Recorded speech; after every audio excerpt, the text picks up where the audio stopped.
Hello बच्चों, good evening. चलिए यार, आज हम लोग स्टार्ट करने वाले हैं नया चैप्टर।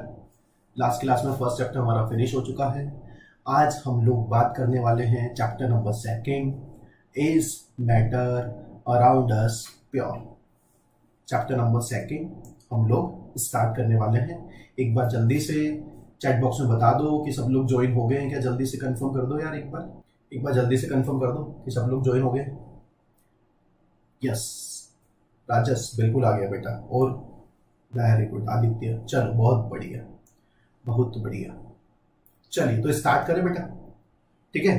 देखो तो आज हम लोग चैप्टर नंबर सेकंड स्टार्ट करने वाले हैं। हमारा चैप्टर का नाम है हमारे पास is matter around us pure, ठीक है। तो पहले वाला जो चैप्टर था उसमें हमने बहुत सारी बात करी मैटर्स के बारे में। हमने देखा कि भैया मैटर जो है कौन कौन से एग्जाम्पल है मैटर के, मैटर क्या होता है, मैटर के जो फिजिकल स्टेट्स है उसके बारे में, स्टेट्स ऑफ मैटर्स के बारे में हमने बात किया।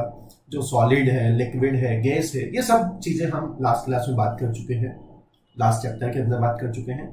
आज हम बात कर रहे हैं मैटर एंड इट्स क्लासिफिकेशंस के बारे में। तो थोड़े बहुत एक छोटे से दिमाग में हमारे क्वेश्चंस रहेंगे। थोड़े से देखते हैं कि कौन कौन से क्वेश्चंस हमारे दिमाग में आ रहे हैं यहाँ पे। जैसे मैं बैठ के सोच रहा हूँ यार कि in the last chapter we understood that matter is divided into solid, liquid and gas. ये बात तो समझ में आती है ना, ठीक है। ये बात तो सबको पता है कि लास्ट चैप्टर में हम बात कर चुके हैं कि जो मैटर है उसको हम क्लासिफाइड किया भैया कौन कौन से पार्ट में, सॉलिड में, लिक्विड में और गैस में। इंटर कन्वर्जन की भी बात की थी, वो सब उस चैप्टर की कहानी खत्म होगी। आगे नए चैप्टर में हम बात करते हैं कुछ। चलिए तो और थोड़ा सोचते हैं कि but how do they exist in nature, ये थोड़ा सा सोच रहे हैं हम, राइट। उसके बाद हम थोड़ा सा और सोचे हैं कि do they exist is pure substance, क्या मतलब ये प्योर सब्सटेंस की फॉर्म में है कि नहीं है, ऐसा हमें सोचना पड़ेगा। इस चैप्टर में हम बात करेंगे इन सब के बारे में। और हम बात करें कि और they exist as a mixture of substance, mixtures के बारे में बात करेंगे यहाँ पे, देखते हैं क्या होता है आगे। फिर हम सोच रहे हैं कि let's understand this in a chapter called, आगे बात समझ में। चलिए तो is matter around us pure, ये अपना चैप्टर्स, ठीक है। चलिए तो सबसे पहले हम बात करते हैं कि matter is made up of tiny particles. जो मैटर है भैया, पहले भी बहुत अच्छे से बात कर चुके हैं कि जो भी आपके पास मैटर है बहुत छोटे छोटे पार्टिकल से मिलके बना हुआ है, ठीक है। ये डेफिनेशन तो पता है सबको। तो sugar is made up of tiny particles of sugar. अब जो शुगर है वो बहुत छोटे छोटे पार्टिकल से मिलके बना होगा क्या? अरे यस, बिल्कुल बना होगा, ठीक है। जैसे अगर मैं बात करूं आगे, salt is made up of tiny particles of salts. अब जो सॉल्ट्स है वो भी बेटा बहुत सारे छोटे छोटे पार्टिकल्स रहेंगे सॉल्ट्स के, उनसे मिलकर बना रहेगा। यस, बिल्कुल बना रहेगा, ठीक है। उसके बाद आगे हम बात करें कि in this way a substance consist of a single type of particles called as, क्या बोलेंगे, मैटर, राइट। तो अब मैटर का अगर हम क्लासिफिकेशंस करें तो दो टाइप से हम क्लासिफिकेशंस कर रहे हैं। यहां से आपको लिखना स्टार्ट करना है, ठीक है। इसके पहले जो हमने सारी चीजें पढ़ी वो पुराने चैप्टर्स की बातें थी सब। चलिए तो सबसे पहले हम बात करते हैं प्योर।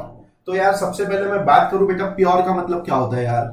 ये यार प्योर वर्ड तो हम रात दिन यूज करते रहते हैं, बताओ क्या मतलब होता है प्योर का। यस, प्योर का मतलब होता है प्योरिटी। प्योरिटी की बात करते हैं क्या हम लोग, है। जैसे यार कभी भी मार्केट में आते हैं, कोई भी शॉप के पास गए, शॉपकीपर को बोलते हैं कि भैया यार ये कोई चीज दे दो, बट एकदम प्योर है कि नहीं है। हम पूछ लेते हैं ना, कभी कभी मजाक में पूछ लेते हैं, मजाक मजाक में कि यार बता दो कि ये प्योर है कि नहीं है। तो प्योर का मतलब क्या होता है कि आपके पास जो सब्सटेंस है उसमें कुछ भी इंप्योरिटीज नहीं होनी चाहिए, कोई भी इंप्योरिटीज उसमें नहीं होनी चाहिए। मतलब एक सिंगल सब्सटेंस आपको दिखना चाहिए, उसको आप क्या बोलते हैं, प्योर। बात समझ में आ गई।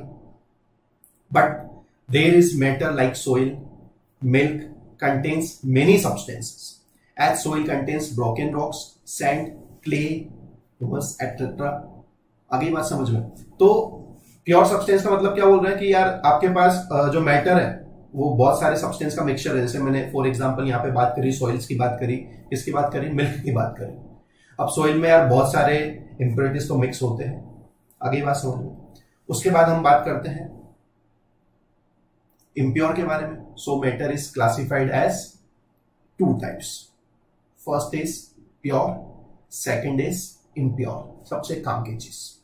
तो मैटर का क्लासिफिकेशन हम कर रहे हैं बेटा दो टाइप से, एक बोल रहे हैं हम प्योर सब्सटेंस और एक बोल रहे हैं हम इम्प्योर सब्सटेंस।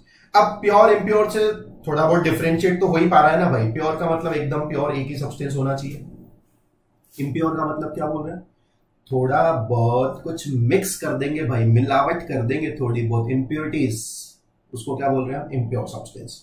तो देखते हैं आगे, थोड़ी सी बात करते हैं। प्योर सब्सटेंस जैसे शुगर, कॉमन सॉल्ट, अभी बताया मैंने थोड़ी देर पहले कि आपके पास शुगर है। अब पूरे शुगर के पार्टिकल है भाई, एकदम पूरे सारे पार्टिकल एक जैसे दिख रहे हैं, एक ही चीज है, तो उसको क्या बोलोगे, प्योर। क्या बोलेंगे, प्योर। कॉमन सॉल्ट जो आपका NaCl है, पूरा सॉल्ट ही सॉल्ट आपको दिख रहा है, तो क्या बोलोगे उसको, कॉमन सॉल्ट। बोलो, बात समझ में आ गई। ये प्योर सब्सटेंस है। कौन सा सब्सटेंस है, प्योर। ठीक है, ये देखो एग्जांपल। इम्प्योर सब्सटेंस मैंने बताया अभी, सॉइल, मिल्क। अब इसमें मोर देन वन टाइप के सब्सटेंस होंगे, कुछ ना कुछ मिक्सचर होगा, तो वो आपके पास मिक्सचर हो गया, मतलब वो इम्प्योर हो गया। बोलो, क्लियर है, समझ में आ रहा है यहां तक। तो आप ये भी बोल सकते हैं कि जो प्योर सब्सटेंस होते हैं उसमें ओनली वन टाइप के पार्टिकल्स होते हैं, और इम्प्योर सब्सटेंस में एटलीस्ट टू टाइप्स के पार्टिकल चाहिए। एटलीस्ट कितने टाइप्स के, टू टाइप्स के। अरे अगर आपको मिक्सचर बनाना है तो कम से कम दो चीजें तो चाहिए, कम से कम दो चीजों को मिलाओगे तभी तो मिक्सचर का फॉर्मेशन होगा। बात समझ में आ गई। तो आपके पास pure substance contains only one type of substance, और impure substance contains only more than one type of substance. लिख लो यार, बोलो, बात समझ में आ गई। प्योर सब्सटेंस, इम्प्योर सब्सटेंस समझ में आ गया अच्छे से। तो प्योर सब्सटेंस का मतलब सिर्फ एक ही तरह का पार्टिकल रहेगा, एकदम यूनिफॉर्म दिखना चाहिए सब कुछ। इम्प्योर सब्सटेंस का मतलब contains more than one type of substance, मतलब आपको इम्प्योरिटीज आ गई, मिक्सचर दिख रहा है, यूनिफॉर्म कंपोजिशन आपको दिखना चाहिए। बात समझ में आ गई। जैसे एक सिंपल एग्जांपल मैं आपको बताऊं, जैसे स्कूल पढ़ने जाते हैं क्या हम लोग, अरे बिल्कुल जाते हैं स्कूल पढ़ने। अब जब स्कूल पढ़ने जाते हैं तो क्या सबका ड्रेस कोड सेम होता है क्या, यस, पूरे स्कूल के बच्चों का ड्रेस कोड एक जैसा होता है, एक जैसा, मतलब प्योर है, एकदम प्योर है। बोलो, बात समझ में आ गई। अब क्या हुआ, एक दिन क्या हुआ बेटा कि यार एक बच्चे का हैप्पी बर्थडे था, कैजुअल क्लोथ्स पहन के आ गया, स्कूल का ड्रेस नहीं पहन के आया, कोई अपने अलग से कपड़े पहन के आ गया, तो एकदम अलग सा दिखेगा क्या वो, यस बिल्कुल दिखेगा। तो आप मान के चलो कि जो एक जैसे सब्सटेंस से जो सेम यूनिफॉर्म में बैठे हुए हैं वो प्योर थे, अब उसमें एक थोड़ा सा अलग डिजाइन वाला बच्चा आके बैठ गया यार, तो उसको क्या बोलते हैं बेटा, इम्प्योर। तो मिक्सचर हो गया ना, तो उसको क्या बोल दो, सिंपल इम्प्योर। बोलो, बात समझ में आ गई क्या, क्लियर हो गया। तो अभी तुम्हें समझ में आ रहा है, एक बेसिक एग्जांपल दिया है मैंने प्योर इम्प्योर का। जहां मिक्सचर हो जाए वो इम्प्योर हो गया, जहां सिंगल है वो प्योर हो गया। बोलो, बात क्लियर, अच्छे से लिख लिया सब लोगों ने, ठीक है। चलिए उसके बाद और कुछ बात करते हैं आगे। देखिए, तो उसके बाद हम बोलेंगे कि मैटर्स प्योर है, इम्प्योर, अभी बताया मैंने। अब उसमें आप बात करो कि pure matter is further classified as. अब भैया जो प्योर है उसको भी आप फर्दर क्लासिफाइड कर रहे हो भैया, उसको तोड़ रहे हैं, उसको ब्रेक डाउन कर रहे हैं, उसका क्लासिफिकेशन देख रहे हैं। आगे बात समझ में। तो pure matter is further classified as, देखते हैं कौन कौन सी होगी, एलिमेंट्स और कंपाउंड्स। तो पहले दिमाग में फिट कर लो कि भैया प्योर मैटर जो है, प्योर सब्सटेंस जो है, वो दो टाइप के हो सकते हैं। प्योर सब्सटेंस एलिमेंट्स भी हो सकते हैं और प्योर सब्सटेंस कंपाउंड्स भी हो सकते हैं। बोलो, बात समझ में आ गई क्या बेटा, अरे बोलो रे भाई, चमका क्या। चलिए, बहुत बढ़िया। उसके बाद इनके डेफिनेशन वगैरह की भी बात करेंगे, बिल्कुल करेंगे, ठीक है। तो let us understand elements in details. तो अभी मैंने बोला कि दो हैं अपने पास, प्योर सब्सटेंस एलिमेंट्स हैं और कंपाउंड्स। पहले किसके बारे में डील कर ले बेटा, एलिमेंट्स के बारे में, ठीक है। चलिए, तो एलिमेंट्स की पहले बात करते हैं। सबसे पहले तो एलिमेंट्स में हम बोलेंगे कि जो आपके पास एलिमेंट्स हैं, देखना ये आपको क्या दिख रहा है, आयरन के बार दिख रहे हैं, आयरन के रॉड्स दिख रहे हैं सब लोगों को, कि on hammering iron rods, you will get all iron particles. So element is made up of only one kind of substance. अब बेचारा ये बच्चा ठोक ठोक के, हैमरिंग कर करके परेशान हो रहा है, एकदम परेशान हो रहा है। क्या मिलेगा भाई इसको? अरे भैया पूरी रोड को छोटे छोटे पीस में कन्वर्ट कर देगा, रहेगा तो सेम टाइप का पार्टिकल ना भाई। उसको समझा रहे हैं कि तू मान जा रहे भाई ये प्योर है, ये एलिमेंट है, ये प्योर है। नहीं बोले मैं तो चेक करूंगा, मैं तो हैमरिंग करूंगा। कर बेटा, हमें क्या जा रहा है, कर रहा है वो, करने दो उसको। तो हम क्या बोल रहे हैं कि on hammering iron rod you will get all iron particles, so element is made up of only one kind of substance. आगे बात समझ में क्लियर हो गया?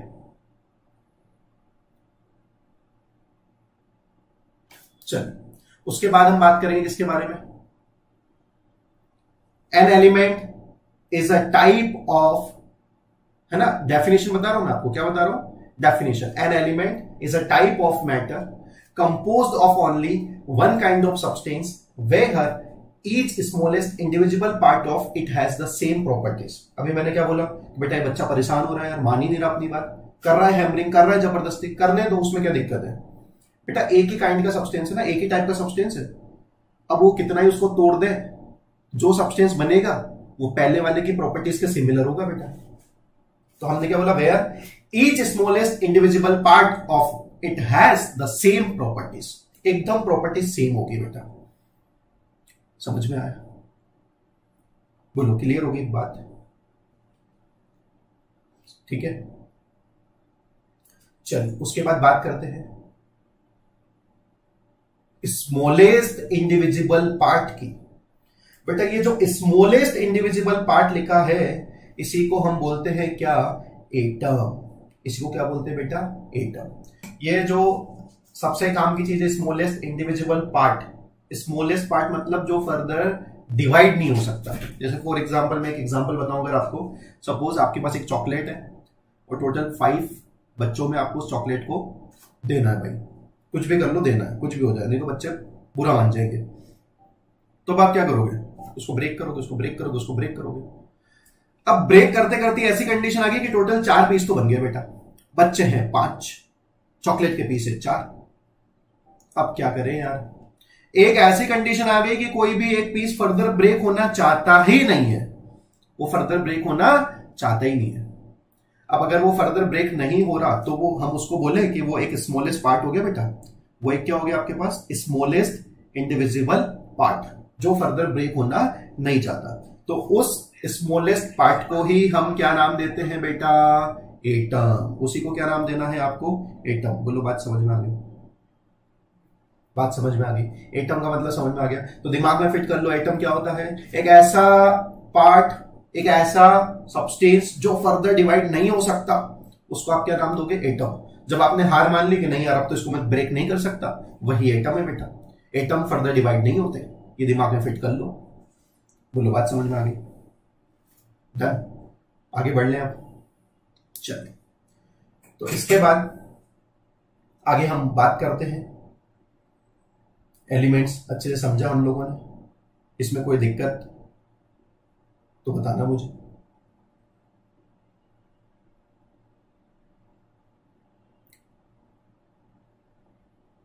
ठीक है, नहीं है कोई दिक्कत? बोलो बोलो, किसी को डाउट से तो मैसेज करके बता दो मुझे यार, उसमें क्या दिक्कत है? ठीक है, चलिए। तो उसके बाद मैंने आपको क्या बताया कि जो आपके पास मैटर है, हमने क्या करा? 2 तरीके से क्लासिफिकेशन कर लिया था। क्या करा था? प्योर सब्सटेंस और इम्प्योर सब्सटेंस। और प्योर सब्सटेंस की हम बात कर रहे थे। प्योर सब्सटेंस में मैंने आपको क्या बताया कि भैया एक तो हो गया कौन? एलिमेंट्स। एक तो कौन हो गया आपके पास? एलिमेंट्स, याद करो। और दूसरा क्या बताया था? कंपाउंड्स। दूसरा क्या बताया मैंने? कंपाउंड्स। तो अब बात करते हैं, एलिमेंट्स तो हम पढ़ चुके हैं बेटा, अब इसके बाद आगे बात करते हैं यार। ठीक है, क्लियर है?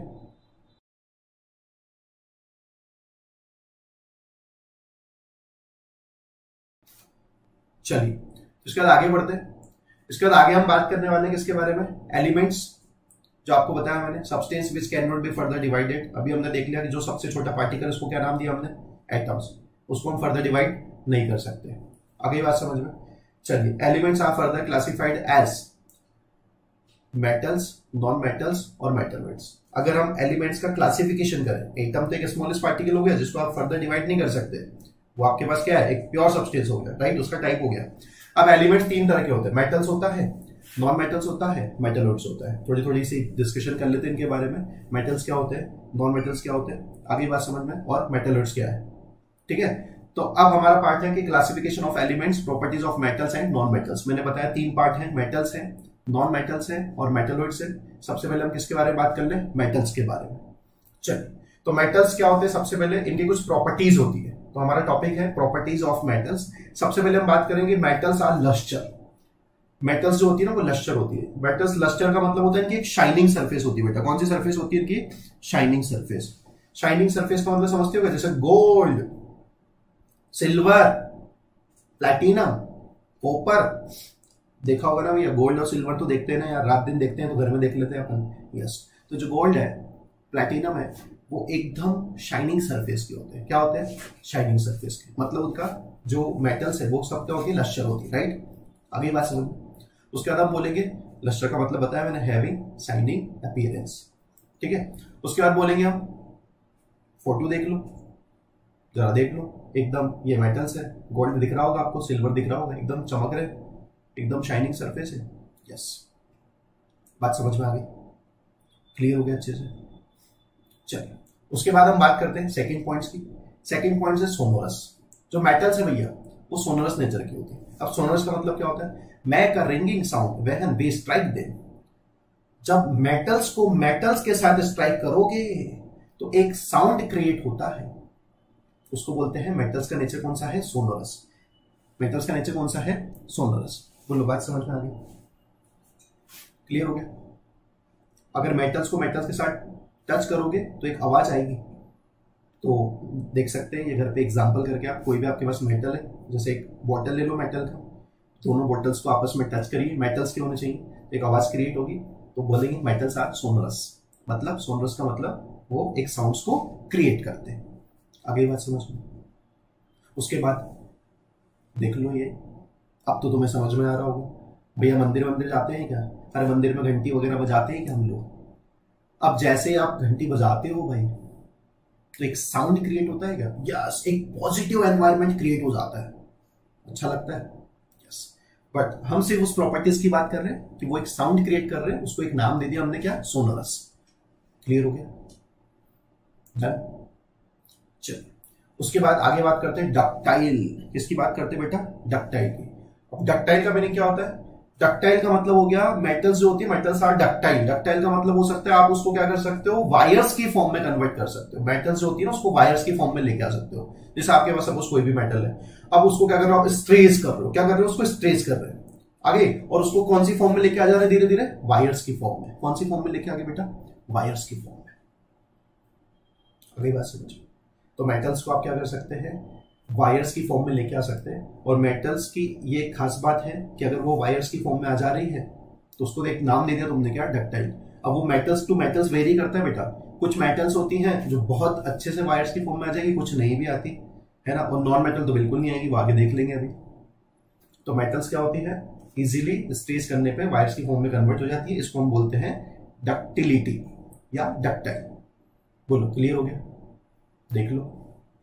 अरे ये तो बहुत देखा है एग्जाम्पल, बताओ, रात दिन घर में देख रहे हैं क्या, अरे देख रहे हैं, जो इलेक्ट्रिक वायर होते हैं हमारे पास, वो एकदम वायर्स होते हैं ना, मतलब वो एकदम रोल होते हैं वायर्स की फॉर्म में, एकदम थिन, डक्टाइल नेचर। बोलो, क्लियर हो गया अच्छे से। चलिए, उसके बाद मैलिएबल। अब मैलिएबल का मतलब क्या होता है, अब आपके पास मेटल्स ऐसी चीज है भैया जिसमें मेलिएबल नेचर होता है। बेटा मेलिएबल का मतलब होता है आप उसको हैमरिंग करके, उसको बीट करके आप उसको क्या कर सकते हो, थिन शीट में कन्वर्ट कर सकते हो। किसमें कन्वर्ट कर सकते हैं, थिन शीट में। तो मेटल्स क्या बोलेंगे, आर मेलिएबल। डक्टिलिटी का मतलब वायर्स की फॉर्म में आ जाएगा, मेलिएबल का मतलब थिन शीट में आ जाएगा। किसमें आ जाएगा, थिन शीट में। ठीक है। तो अब ध्यान रखना है, गोल्ड है, जैसे मान लो गोल्ड, गोल्ड नाम सुना होगा तुमने बेटा। जो गोल्ड है ना वो मोस्ट मेलिएबल मेटल है। गोल्ड जो होती है वो मोस्ट मेलिएबल मेटल है। उसको आप बहुत थिन शीट में आप कन्वर्ट कर सकते हो हैमरिंग करके। इतना ज्यादा मेलिएबल नेचर गोल्ड्स में प्रेजेंट होता है। समझ में आ रही है बात?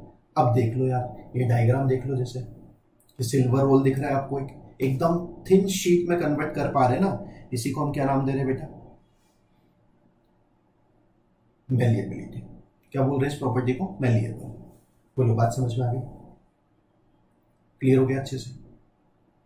चलिए उसके बाद नेक्स्ट आगे बढ़ते हैं। Good conductor of heat and electricity. जो मेटल्स होती हैं वो इलेक्ट्रिसिटी को अच्छे से कंडक्ट कर सकती है। Allow heat and electricity to pass through them easily. जो मेटल्स हैं वो इजीली हीट एंड इलेक्ट्रिसिटी को कंडक्ट कर सकते हैं। आगे बात समझ में, ध्यान रखना। तो metals are good conductor of heat and electricity. Easily उसमें से इलेक्ट्रिसिटी को अपन पास कर सकते हैं। आगे बात समझ में। तो silver metal is the best conductor of heat. भैया ये very very most important point है, ध्यान रख लेना, स्टार लगा लेना, लिख लो अपनी नोटबुक में कि silver metal is the best conductor of heat. जो सिल्वर मेटल है वो इलेक्ट्रिसिटी को बहुत अच्छे से कंडक्ट करता है, बेस्ट कंडक्टर है हीट का। हीट का बेस्ट कंडक्टर सिल्वर मेटल। समझ में आ गई बात? उसके बाद आगे बात करते हैं हम। Cooking utensils and water boilers etc. are usually made of copper and aluminium metals। जो आपके पास कुकिंग यूटेंसिल्स होते हैं, वाटर बॉयलर होते हैं, जनरली किससे बनाते हैं बेटा उसको? Copper and aluminium metals. किससे बनाते हैं? Copper and aluminium metals. अब उसके पीछे रीजन क्या होगा? वही बेटा कि वो अच्छे से हीट और इलेक्ट्रिसिटी को कंडक्ट कर सकते हैं। ठीक है, तो देख लो यार ये डायग्राम, देख लो, पहचान पा रहे हैं? अरे ऐसे यूटेंसिल्स देख रहे हैं कि अपन अपने घर में? बिल्कुल देख रहे हैं। कॉपर के, एल्यूमिनियम के, बिल्कुल। पहले तो बहुत ज्यादा यूज करते थे बेटा। आगे बात समझ में क्लियर है? चलिए उसके बाद आगे हम बात करते हैं। मेटल्स जो होती है वो हार्ड होती है। मेटल्स जो होती है वो क्या होती है? हार्ड। अब मेटल से भैया सॉलिड नेचर की तो हार्ड तो होगी, किसी के सर पे दे लो तो सर फूट जाएगा बेटा, काम नहीं करना ये वाला। जैसे for example iron, copper, aluminium, सब मेटल्स जितने भी हैं जनरली सब हार्ड होंगे क्योंकि सॉलिड नेचर के हैं।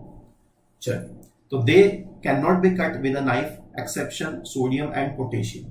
अब मैं क्या बोल रहा हूं कि भैया जो भी जनरली मेटल्स है वो सब क्या है? हार्ड है। सोच के तो लग रहा है कि मेटल से भैया हार्ड है, सॉलिड सब्सटेंस होते हैं, बट कुछ एक्सेप्शन भी है।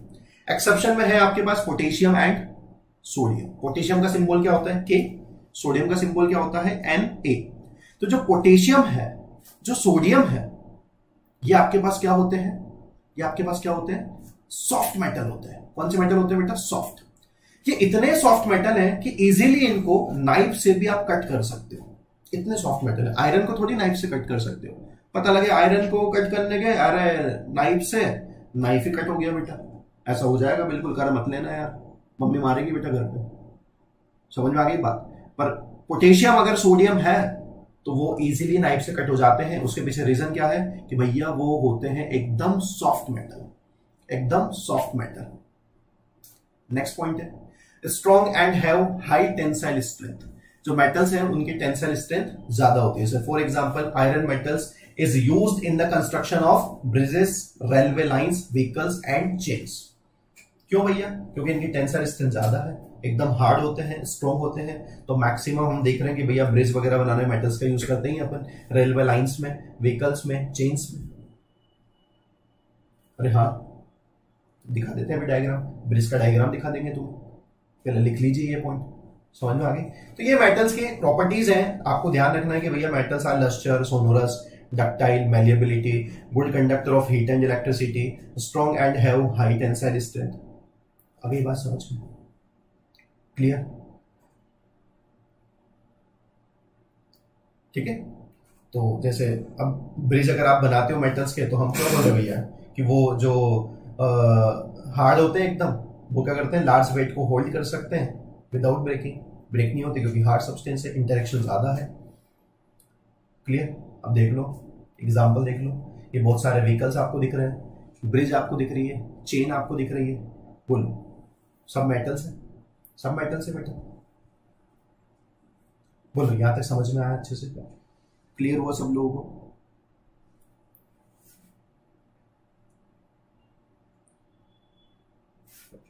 एकदम क्लियर, चलिए बहुत बढ़िया।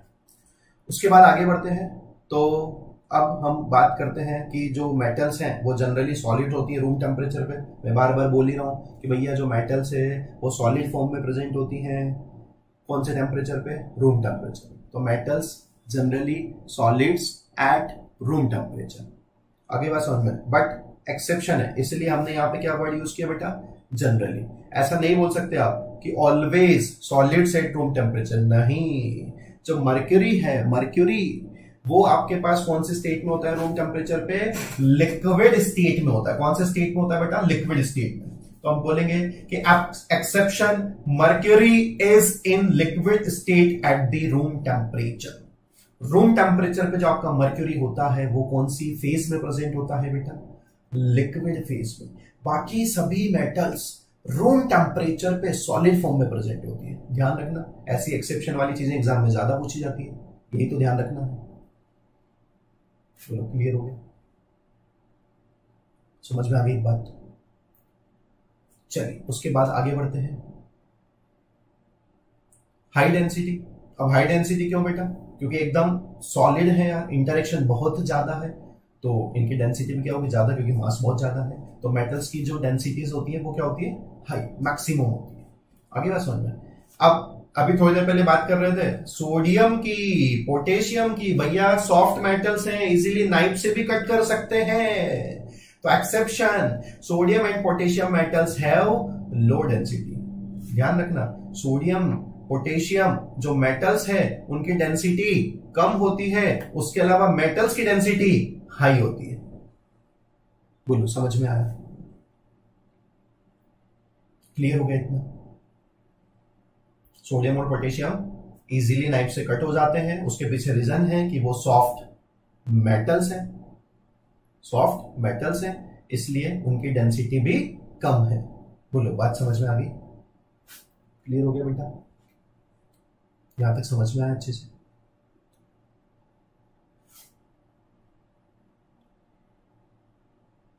ठीक है, चलिए। तो उसके बाद हम बात करते हैं नॉन मेटल्स की। अब कुछ उसके अपोजिट पॉइंट हो जाएंगे किसके? नॉन मेटल्स के। तो नॉन मेटल्स में हम बात कर देते हैं कि non lustre, exception iodine, except iodine has lustre. Iodine जो होता है उसका लस्टर नेचर होता है। They are dull in appearance. Iodine जो है उसमें लस्टर नेचर होता है, थोड़ी शाइनिंग सरफेस होती है। बाकी जो सब नॉन मेटल है वो नॉन लस्टर नेचर की होती है। आगे बात समझ में? उसके बाद हम बोलेंगे कि नॉन सोनोरस, मतलब नॉन मेटल्स को अगर नॉन मेटल्स के साथ टच करोगे तो उसमें कोई साउंड क्रिएट नहीं होगा। तो non metals are non sonorous in nature. They do not make ringing sound when we strike them. अगर नॉन मेटल्स को नॉन मेटल के साथ टच कर रहे हैं, स्ट्राइक कर रहे हैं, तो वो कोई साउंड को क्रिएट नहीं करेंगे, मतलब वो नॉन सोनोरस है। आगे बात समझ में? उसके बाद अगले पॉइंट्स की बात करेंगे। तो नॉन डक्टाइल, नॉन डक्टाइल का मतलब हो गया उसको आप वायर्स की फॉर्म में कन्वर्ट नहीं कर सकते। मेटल्स को इजीली वायर्स की फॉर्म में कन्वर्ट कर सकते हो स्ट्रेच करके, बट ये काम नॉन मेटल नहीं कर सकती बेटा। बात समझ में आ रही है? तो non metals can not be drawn into wires. Non metals को आप वायर्स की फॉर्म में कन्वर्ट नहीं कर सकते, तो क्या बोलेंगे? Non ductile. उसके बाद बात करते हैं हम तो नॉन मेलिएबल। नॉन मेलिएबल का मतलब सेम हो गया कि भैया आपके पास अब जो नॉन मेटल्स है can not be beaten into thin sheet. अगर आप चाहो कि नॉन मेटल को बीट करके, हैमरिंग करके थिन शीट में कन्वर्ट कर दो, नारे बाबा ना, अब ये काम नहीं हो सकता। ये काम कौन करता है? मेटल्स। इन्हीं प्रॉपर्टीज के बेस पे तो आप मेटल्स और नॉन मेटल्स को क्लासिफाइड कर रहे हैं, इन्हीं प्रॉपर्टीज के बेस पे कर रहे हैं बेटा। बात समझ में आ गई? फिर क्या बोलेंगे? Non metals are bad conductor of heat and electricity, but इसमें एक एक्सेप्शन है बेटा। Graphite form of carbon is a good conductor of electricity. Very very most important point बेटा। आपके ऐसे सेल होते हैं क्या? सेल होते हैं ऐसे? अब इस सेल में एक रोड होता है अंदर, क्या होता है? रोड। इस रोड को बोलते हैं बेटा ग्रेफाइट का रोड। किसका रोड होता है ये? ग्रेफाइट का रोड। तो जो ग्रेफाइट है ना वो कार्बन का एक फॉर्म होता है, कार्बन का एलोट्रोप्स होता है। कार्बन के अलग अलग एलोट्रोप्स होते हैं बेटा, एक डायमंड्स होता है, एक ग्रेफाइट्स होता है, एक फुलरीन होता है। तो जो कार्बन के एलोट्रोप्स हैं उसका एक टाइप है कौन? ग्रेफाइट। तो ग्रेफाइट जो है वो हीट मतलब इलेक्ट्रिसिटी को कंडक्ट कर सकता है। बाकी उसके अलावा सब नॉन मेटल्स क्या होती है? Bad conductor. कार्बन भी क्या है? नॉन मेटल है, बट कार्बन का एक एलोट्रोप जो है ग्रेफाइट, वो इलेक्ट्रिसिटी को कंडक्ट कर सकता है। बात समझ में आ गई? बोलो, क्लियर हो गया? समझ में आया? अगला पॉइंट देखेंगे। मेटल्स जो थी वो हार्ड थी, नॉन मेटल्स क्या होती हैं? सॉफ्ट होती हैं। Non metals are generally soft, exception in diamond. अब फिर से बेटा कार्बन की बात करते हैं। कार्बन के एलोट्रोप्स बताया मैंने अभी क्या? डायमंड, ग्रेफाइट और फुलरीन। बट जो कार्बन का एलोट्रोप से डायमंड, वो एक्सेप्शन है। वो एक हार्डेस्ट नेचुरल सब्सटेंस होता है। डायमंड तो सबने देखा होगा ना यार, डायमंड एकदम हार्ड सब्सटेंस होता है तो कार्बन का एलोट्रोप्स नॉन मेटल है, बट फिर भी वो हार्ड सब्सटेंस है। तो बाकी जो और नॉन मेटल्स हैं वो सॉफ्ट नेचर के होते हैं। देखा ऐसा डायमंड? अरे बताओ, देखा है? यस। चलिए नेक्स्ट पॉइंट की बात करते हैं। Have low tensile strength. Non metals जो होते हैं उनकी टेंसाइल स्ट्रेंथ कम होती है, मतलब non metals can not hold large weight without breaking. अब ये बात समझ में, तो इनकी टेंसाइल स्ट्रेंथ क्या रहेगी बेटा? कम। क्लियर हो गया? समझ में आ गई बात? उसके बाद आगे बढ़ते हैं। नॉन मेटल्स में बी सॉलिड, लिक्विड और गैस एट रूम टेम्परेचर। सारे एग्जांपल अभी बता देंगे आपको। नॉन मेटल्स जो है वो सॉलिड फॉर्म में भी होती है, लिक्विड फॉर्म में होती है, गैसियस फॉर्म में भी होती है। मेटल्स रूम टेम्परेचर पे सॉलिड फॉर्म में थी except mercury, but non metals के रूम टेम्परेचर पे तीनों पार्ट होते हैं। This is bromine is the only non metal in liquid state. Bromine non metal है, सिर्फ ये एक ऐसी नॉन मेटल है जो बेटा कौन सी फॉर्म में प्रेजेंट होता है? लिक्विड फॉर्म में। कौन सी फॉर्म में प्रेजेंट होता है? लिक्विड फॉर्म में। तो bromine is the only non metal in liquid state. Clear हो गया? बात समझ में आ गई? उसके बाद आगे देखो, आगे देखते हैं। कार्बन, सल्फर, क्लोरीन, देख पा रहे हो? देख पा रहे हो? यस। सल्फर आपको पाउडर की फॉर्म में दिख रहा है, क्लोरीन आपको गैस की फॉर्म में दिख रहा है। यस, बहुत बढ़िया। तो तीनों फॉर्म एग्जिस्ट करते हैं, ठीक है। उसके बाद बात करेंगे low melting point and boiling point. जो मेटल्स हैं उनके melting point, boiling point high होते हैं, नॉन मेटल्स के मेल्टिंग पॉइंट, बॉइलिंग पॉइंट कम होते हैं। बट भैया इसमें भी एक एक्सेप्शन है, ग्रेफाइट। ग्रेफाइट की बात करेंगे कि exception is graphite which has a high melting point. इसका मेल्टिंग पॉइंट बेटा 3700 डिग्री सेंटीग्रेड के समथिंग होता है। अरे सोचो कितना ज्यादा है यार। क्यों? क्योंकि अभी थोड़ी देर पहले बताया था कि जो ग्रेफाइट है वो इलेक्ट्रिसिटी को कंडक्ट करता है। आगे एक बात समझ में, उसका मेल्टिंग पॉइंट बहुत ज्यादा है, 3700 डिग्री सेंटीग्रेड। बोलो, बात समझ में आ गई? ये इंफॉर्मेशन ध्यान रखना कि ग्रेफाइट का मेल्टिंग पॉइंट, बॉइलिंग पॉइंट कम नहीं होता। डन? समझ में आया? लो डेंसिटी बोल रहे हैं, इनकी डेंसिटी क्या होती है बेटा? लो होती है। क्लियर हो गया अच्छे से? तो ये आपके पास मेटल्स और नॉन मेटल्स के प्रॉपर्टीज था। नेक्स्ट क्लास में हम बात करेंगे मेटल्स और नॉन मेटल्स को डिफरेंशिएट करना है। तो ऐसा एक आपको होमवर्क दे रहा हूं मैं कि आप अपनी अपनी नोटबुक में से पार्टीशन करना बेटा। एक तरफ मेटल्स लिखना, एक तरफ पे नॉन मेटल्स लिखना, और जो प्रॉपर्टीज मैंने आपको बताई है कि किसमें सोनोरस नेचर है, किसमें नहीं है, कौन डक्टाइल है, कौन नहीं है, किसमें मैलिएबिलिटी है, कौन नॉन मैलिएबल है, कौन इलेक्ट्रिसिटी को कंडक्ट कर सकता है, कौन नहीं कर सकता, इस बेस पे आपको मेटल्स और नॉन मेटल्स को डिफरेंशिएट कर लेना है। बोलो, कर लेंगे सब लोग ये काम? जल्दी से बताओ, कर लेंगे बेटा ये काम अपन? एक बार कंफर्म करो यार।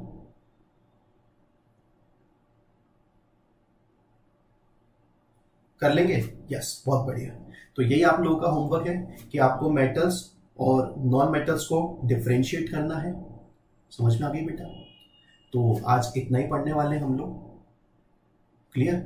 और एक बार सारी चीजें रिवाइज करना, इस टेबल को फिल करना। नेक्स्ट क्लास में हम इसके आगे कंटिन्यू करने वाले हैं। ओके, चलो बाय बाय बच्चों, थैंक यू।